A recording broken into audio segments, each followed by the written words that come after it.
Hi friends, നമസ്കാരം. എൻ്റെ എല്ലാ കൂട്ടുകാർക്കും സുനിതാസ് യൂണിക് കിച്ചണിലേക്ക് സ്വാഗതം. ഇന്ന് നമ്മൾ സദ്യ സ്പെഷ്യൽ ആയിട്ടുള്ള കടലപ്പരിപ്പ് പ്രഥമനാണ് തയ്യാറാക്കിയെടുക്കുന്നത്. വിശേഷ അവസരങ്ങളിലെല്ലാം നല്ല രുചിയുള്ള ഈ ഒരു പ്രഥമൻ നമുക്ക് വളരെ എളുപ്പത്തിൽ തയ്യാറാക്കി എടുക്കാവുന്നതേ ഉള്ളൂ. അപ്പോൾ നമുക്ക് വളരെ ടേസ്റ്റി ആയിട്ടുള്ള പ്രഥമൻ കടലപ്പരിപ്പ് ഉപയോഗിച്ച് എങ്ങനെയാണ് തയ്യാറാക്കിയെടുക്കുന്നതെന്ന് കണ്ടു നോക്കിയാലോ. പ്രഥമൻ തയ്യാറാക്കി എടുക്കുന്നതിന് വേണ്ടിയിട്ട് നമ്മളിവിടെ 250 ഗ്രാം കടലപ്പരിപ്പാണ് എടുത്തിട്ടുള്ളത്. ഇത് നമ്മൾ സാമ്പാറിൽ ഉപയോഗിക്കുന്ന തുവരപ്പരിപ്പല്ല. കടലപ്പരിപ്പ് നമുക്ക് എല്ലാ കടകളിലും സൂപ്പർ മാർക്കറ്റുകളിൽ നിന്നും വാങ്ങിക്കുവാൻ കിട്ടും. ഈ കടലപ്പരിപ്പ് ഒരു 3-4 പ്രാവശ്യം നല്ലതുപോലെ കഴുകിയെടുക്കണം. അതിനുശേഷം വെള്ളം മുഴുവനും പോകുന്നതിന് വേണ്ടിയിട്ട് ഒരു സ്ട്രെയിനറിൽ 3-4 മിനിറ്റ് നേരം ഇട്ട് വെക്കാം. വെള്ളം മുഴുവനും പോയതിനു ശേഷം ഈ കടലപ്പരിപ്പ് നെയ്യിലൊന്ന് വറുത്തെടുക്കണം. കടലപ്പരിപ്പ് വറുത്തെടുക്കുന്നതിന് വേണ്ടിയിട്ട് ഒരു പാനിലേക്ക് 1 ടേബിൾ സ്പൂൺ നെയ്യ് ചേർത്ത് കൊടുക്കുന്നുണ്ട്. നെയ്യ് ഇപ്പോൾ മെൽറ്റായി വന്നിട്ടുണ്ട്. ഇനി നമുക്ക് ഈ നെയ്യിലേക്ക് കഴുകി വെള്ളം കളഞ്ഞെടുത്ത കടലപ്പരിപ്പ് ചേർത്ത് കൊടുത്ത് വറുത്തെടുക്കണം. ഗ്യാസ് ഒരു മീഡിയം ഫ്ലെയിമിൽ നമുക്കിത് നല്ലതുപോലെ വറുത്തെടുക്കണം. കടലപ്പരിപ്പ് ഇതേപോലെ നെയ്യിൽ വറുത്തിട്ട് പ്രഥമൻ തയ്യാറാക്കി എടുക്കുമ്പോഴായിരിക്കും നമുക്ക് കൂടുതൽ ടേസ്റ്റ് കിട്ടുന്നത്. കടലപ്പരിപ്പ് വറുത്ത് ബ്രൗൺ കളർ ആവേണ്ട ആവശ്യമൊന്നുമില്ല. ലൈറ്റ് ആയിട്ട് കളർ ചേഞ്ച് ആവുന്നത് വരെ നമുക്കിത് വറുത്തെടുക്കണം. ഇപ്പോൾ ഞാൻ കടലപ്പരിപ്പ് വറക്കാൻ തുടങ്ങിയിട്ട് ഒരു 4 മിനിറ്റ് ആയിട്ടുണ്ട്. ഇപ്പോൾ ലൈറ്റ് ആയിട്ട് കളർ ചേഞ്ച് വന്നിട്ടുണ്ട്. ഇത്രയും മതിയാകും. ഈ ഒരു പാകത്തിന് വേണം കടലപ്പരിപ്പ് വറുത്തെടുക്കേണ്ടത്. ഇനി നമുക്ക് ഗ്യാസ് ഓഫ് ചെയ്യാം. ഇനി നമുക്കിത് പ്രഷർ കുക്കറിൽ വേവിച്ചെടുക്കണം. വറുത്തെടുത്ത കടലപ്പരിപ്പ് ഒരു പ്രഷർ കുക്കറിലേക്ക് മാറ്റി കൊടുക്കുന്നുണ്ട്. പരിപ്പ് വെന്ത് കിട്ടുന്നതിന് ആവശ്യത്തിന് വേണ്ട വെള്ളം ഒഴിച്ചു കൊടുക്കാം. നമ്മൾ ഇതിലേക്ക് 2.5 കപ്പ് വെള്ളമാണ് ഒഴിച്ചു കൊടുക്കുന്നത്. കടലപ്പരിപ്പ് നമ്മൾ വറുത്തെടുത്തതാണല്ലോ, അതുകൊണ്ട് തന്നെ നമ്മൾ ഇതിലേക്ക് ചൂടുവെള്ളം വേണം ഒഴിച്ചു കൊടുക്കേണ്ടത്. അപ്പോൾ ചൂടുവെള്ളം തന്നെ ഒഴിച്ചു കൊടുക്കാൻ ശ്രദ്ധിക്കണം കേട്ടോ. ഇനി നമുക്ക് കുക്കർ അടച്ചു വെച്ചിട്ട് വേവിച്ചെടുക്കാം. ഞാനിവിടെ ഗ്യാസ് ഹൈ ഫ്ലെയിമിൽ 1 വിസിൽ വന്നതിന് ശേഷം ഗ്യാസ് ലോ ഫ്ലെയിമിൽ 5 മിനിറ്റ് നേരമാണ് പരിപ്പ് കുക്ക് ചെയ്തെടുക്കുന്നത്. നമ്മൾ എടുക്കുന്ന കുക്കർ അനുസരിച്ച് കുക്കിംഗ് ടൈമിൽ വ്യത്യാസം വരും. അപ്പോൾ അതൊന്ന് ശ്രദ്ധിക്കണം കേട്ടോ. അപ്പോൾ ഇതിവിടെ വെന്ത് വരട്ടെ. ഇനി നമുക്ക് പായസത്തിന്റെ മധുരത്തിന് ആവശ്യത്തിന് വേണ്ട ശർക്കര ഉരുക്കിയെടുക്കണം. ശർക്കര ഒരു പാനിലേക്ക് ഇട്ട് കൊടുക്കുന്നുണ്ട്. നമ്മളിവിടെ 500 ഗ്രാം ശർക്കരയാണ് എടുത്തിട്ടുള്ളത്. ഇനി നമുക്കിതിലേക്ക് 1/2 കപ്പ് വെള്ളം ഒഴിച്ചു കൊടുത്ത് ശർക്കര ഉരുക്കിയെടുക്കണം. വെള്ളം ഒട്ടും തന്നെ കൂടേണ്ട ആവശ്യമില്ല. 1/2 കപ്പ് അളവിൽ ഒഴിച്ചാൽ മതിയാകൂട്ടോ. വലിയ ശർക്കരയാണ് കിട്ടുന്നതെങ്കിൽ ഇതുപോലെ ഒന്ന് പൊട്ടിച്ചതിന് ശേഷം ഉരുക്കിയെടുക്കുകയാണെങ്കിൽ വളരെ എളുപ്പത്തിൽ തന്നെ നമുക്ക് ശർക്കര ഉരുകി കിട്ടും. 250 ഗ്രാം കടലപ്പരിപ്പിന് 500 ഗ്രാം ശർക്കര, ആ ഒരു അളവിലാണ് നമ്മളിവിടെ എടുത്തിട്ടുള്ളത്. ശർക്കരയുടെ അളവ് നമ്മുടെ മധുരത്തിനനുസരിച്ച് കൂട്ടിയും കുറച്ചും ഒക്കെ എടുക്കാവുന്നതാണ്. ശർക്കര എടുക്കുമ്പോൾ കറുത്ത ശർക്കര എടുക്കുന്നതായിരിക്കും കൂടുതൽ നല്ലത്. അപ്പോൾ നമ്മുടെ പ്രഥമൻ കാണുവാൻ നല്ല ഭംഗിയായിരിക്കും. ഇപ്പോൾ ശർക്കര മെൽറ്റായി വന്നിട്ടുണ്ട്. ശർക്കരയിൽ കല്ലും മണ്ണും ഒക്കെ ഉണ്ടാകും. അപ്പോൾ നമുക്കിത് അരിച്ചിട്ട് വേണം എടുക്കേണ്ടത്. ഇപ്പോൾ കുക്കറിന്റെ സ്റ്റീം ഒക്കെ പോയിട്ടുണ്ട്. നമുക്ക് കുക്കർ തുറന്ന് നോക്കാം. കടലപ്പരിപ്പ് നമുക്കിവിടെ പാകത്തിന് തന്നെ വെന്ത് കിട്ടിയിട്ടുണ്ട്. ഇനി നമുക്ക് ഈ കടലപ്പരിപ്പ് ഒന്ന് ഉടച്ചെടുക്കണം. മുഴുവനായിട്ടും ഉടച്ചെടുക്കേണ്ട ആവശ്യമില്ല. ചെറുതായിട്ടൊന്ന് ഉടച്ചെടുത്താൽ മതിയാകും. നമ്മൾ പ്രഥമൻ കഴിക്കുന്ന സമയത്ത് ഇടയ്ക്കൊക്കെ ഒന്ന് കടിക്കത്തക്ക രീതിയിൽ വേണം കടലപ്പരിപ്പ് ഉടച്ചെടുക്കേണ്ടത്. കടലപ്പരിപ്പ് ഞാനിവിടെ ഒരു 1/4 ഭാഗത്തോളം ഉടച്ചെടുത്തിട്ടുണ്ട്. ഇത്രയും മതിയാകും. ഉടച്ചെടുത്ത കടലപ്പരിപ്പ് ഒരു ഉരുളിയിലേക്ക് മാറ്റിയിട്ടുണ്ട്. ഇനി നമുക്കിതിലേക്ക് ഉരുക്കി അരിച്ചു വെച്ചിരിക്കുന്ന ശർക്കരപ്പാനി ചേർത്ത് കൊടുക്കാം. ഇനി നമുക്കിത് ഇളക്കി കൊടുത്ത് നല്ലതുപോലെ മിക്സ് ചെയ്തെടുക്കണം. ഇനി ഈ ശർക്കരയിൽ പരിപ്പ് നല്ലതുപോലെ വരട്ടിയെടുക്കണം. ഗ്യാസ് ഒരു മീഡിയം ഫ്ലെയിമിൽ നമുക്കിത് ഇളക്കി കൊടുത്ത് വരട്ടിയെടുക്കണം.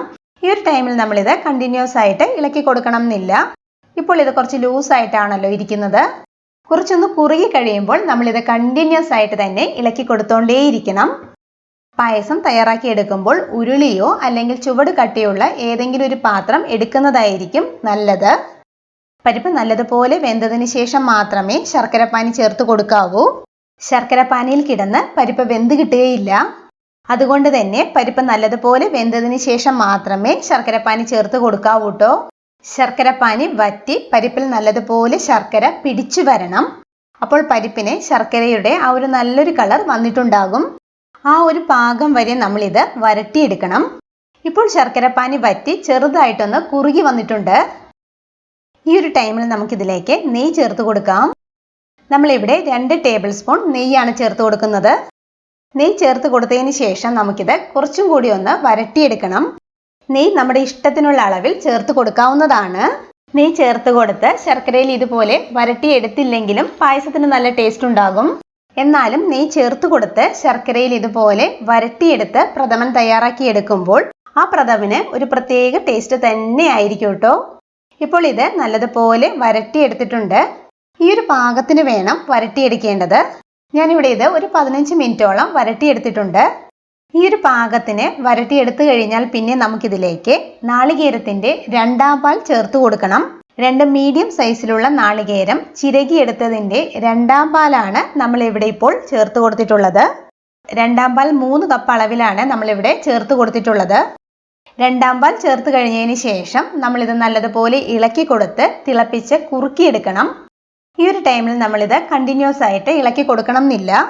ഗ്യാസ് ഒരു മീഡിയം ഫ്ലെയിമിൽ ഇടയ്ക്കൊന്ന് ഇളക്കി കൊടുത്ത് കുറുക്കിയെടുക്കണം. ഇപ്പോൾ ഇതിവിടെ കുറുകി വന്നിട്ടുണ്ട്.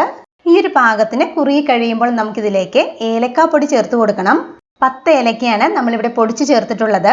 ചുക്കിൻ്റെയും ജീരകത്തിൻ്റെയും ഫ്ലേവർ ഇഷ്ടമാണെങ്കിൽ ഈ ഒരു ടൈമിൽ നമുക്കിതിലേക്ക് ചുക്കുപൊടിയും ജീരകപ്പൊടിയും ചേർത്ത് കൊടുക്കാവുന്നതാണ്.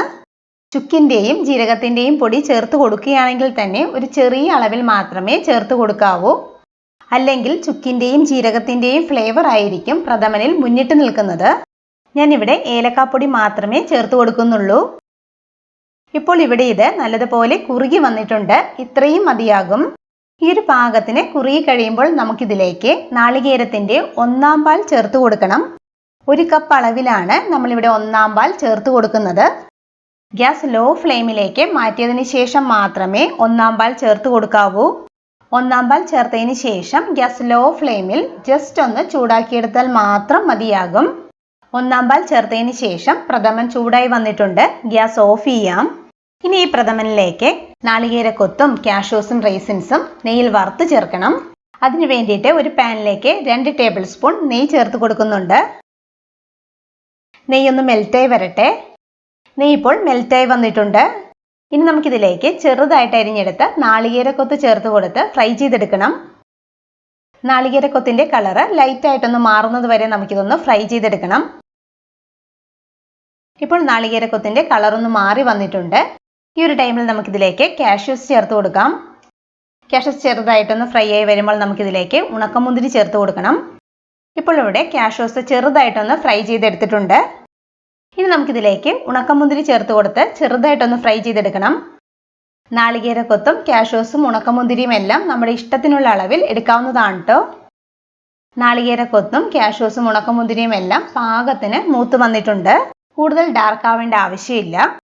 ഇനി നമുക്കിത് റെഡിയാക്കി വെച്ചിരിക്കുന്ന പ്രഥമനിലേക്ക് ചേർത്ത് കൊടുക്കുകയേ വേണ്ടൂ. ഇനി നമുക്കിത് ഇളക്കി കൊടുത്ത് മിക്സ് ചെയ്തെടുക്കാം. പ്രഥമൻ ഇരുന്ന് കഴിയുമ്പോൾ കുറച്ചും കൂടി തിക്കായിട്ട് വരും.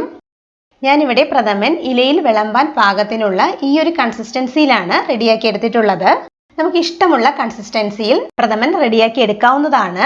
അപ്പോൾ എല്ലാവരും നല്ല രുചിയുള്ള ഈ ഒരു കടലപ്പരിപ്പ് പ്രഥമൻ ഇതുപോലെ തയ്യാറാക്കി നോക്കണം. ഉറപ്പായിട്ടും എല്ലാവർക്കും ഇഷ്ടമാകും.